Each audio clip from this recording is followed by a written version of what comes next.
history. This little island off the coast of Europe was at the center of the biggest empire that the world has ever seen. But the question we have to ask is, who's paid the cost in all of this? It's often said that Britain had a deep south that was just as brutal, that actually enslaved more Africans than the United States of America did. But that deep south was the Caribbean. It was overseas, it was far away, it was out of sight and out of mind. Jamaica becomes this incredibly profitable center of British slavery. And then, of course, there's the settlements in North America, tobacco in Virginia and Maryland, rice further south.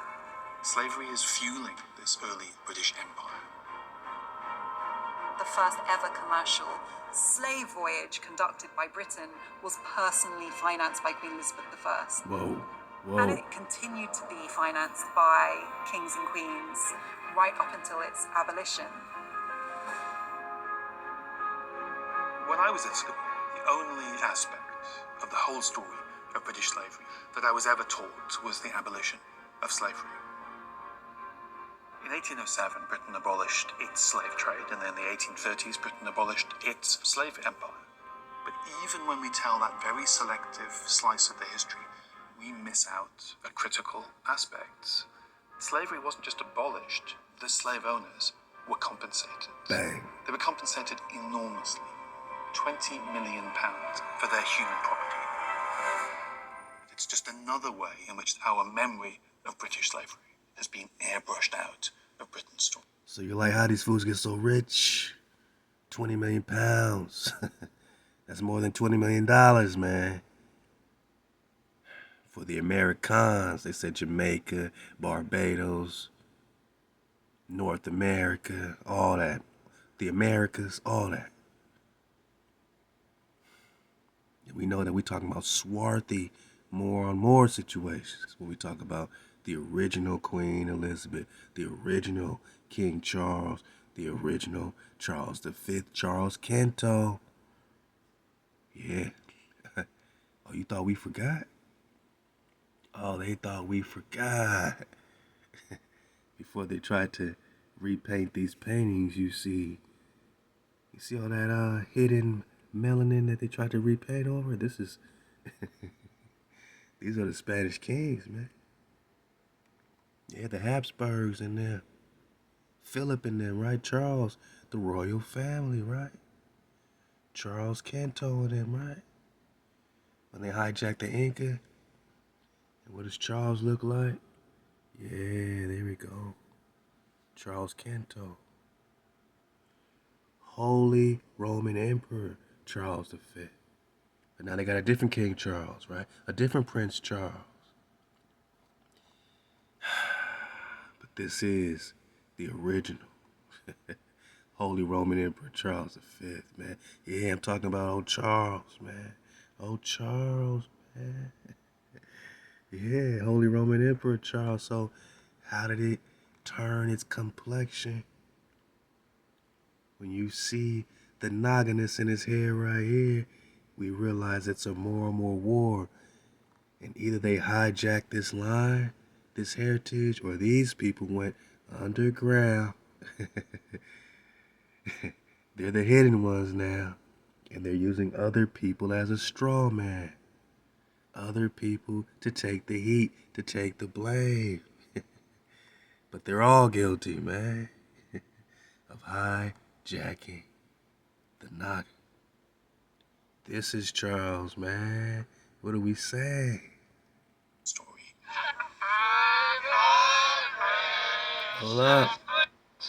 The aspect Back it of up. the whole story of British slavery that I was ever taught was the abolition of slavery.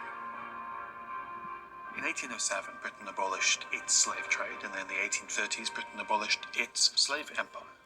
But even when we tell that very selective slice of the history, we miss out a critical aspect. Slavery wasn't just abolished, the slave owners were compensated. They were compensated enormously. Back it up. And it continued to be financed by...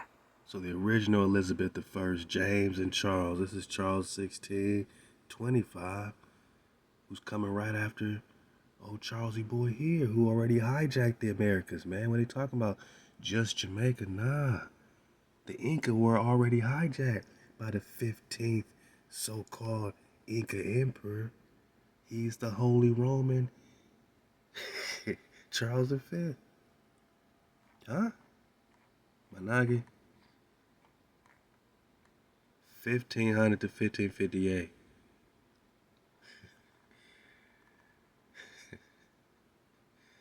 This is who came and got you, man. How did the complexion change, man? What agreement did they have to go underground? King James and him, yeah. He had the patents on Virginia. He had the patents to come over here and hijack the Americas, took the scrolls, and then rewrote the Bible, reauthorized the Bible with the New Testament in it to hijack you further. Oh, King James is a black man. Yeah, he's related to this black man. Yeah, man. It's more and more war before you get to this Charles. Before you got to that Charles the 1600, man. You already got old Charlesy boy popping off. Hijacking the noggin. Just like we just got Benjamin Franklin saying, and in Europe, the Spaniards, the Italians, the French, the Russians, the Swedes are all swarthy. All of Africa is black. Asia, chiefly black. America, wholly black. And so is Europe. Oh, but except the English, Little Britain, they just have all the pale people. They make up the principal body of white people. I'm not saying it. Benjamin Franklin is saying it, man. The principal body of white people on the face of the earth. Hey, I love everybody too. I'm reading what you're saying about you. I'm reading what you are saying about you in 1751. That the whole world is swarthy, my naga. Swarthy, my naga. Damn.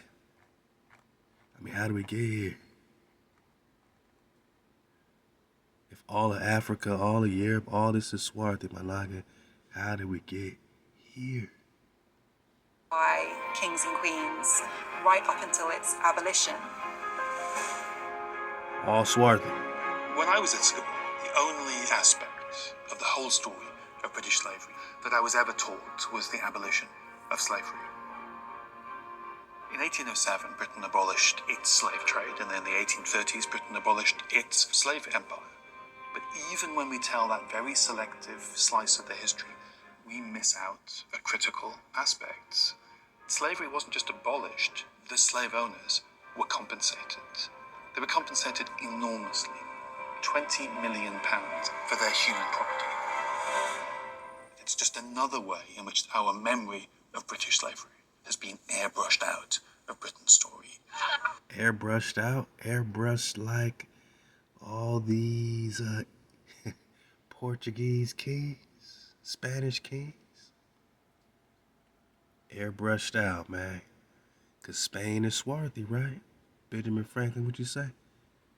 The Spaniards are swarthy. Got it. Bang. Benjamin Franklin said it, 1751. The Spaniards are swarthy. That's why they tried to repaint these images to so-called white. Because all of them are swarthy, boss. All of them are swarthy, boss. House of Bourbon, all that, man. George, and definitely Charles. Right in your face, boss.